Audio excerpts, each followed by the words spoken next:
จงช่วยอำนวยสุภผลให้สุขสามอย่างล้นให้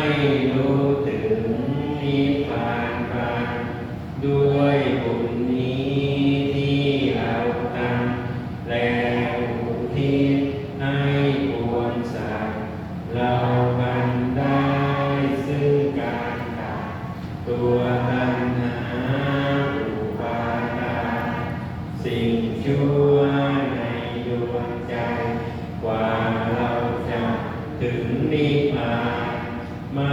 ลายสิ้นจากสันดานทุกภพที่เราเกิดมีจิตตรงและสติทั้งปัญญาอันประเสริฐพร้อมทั้งความเพียรเลิศเป็นเครื่องผูก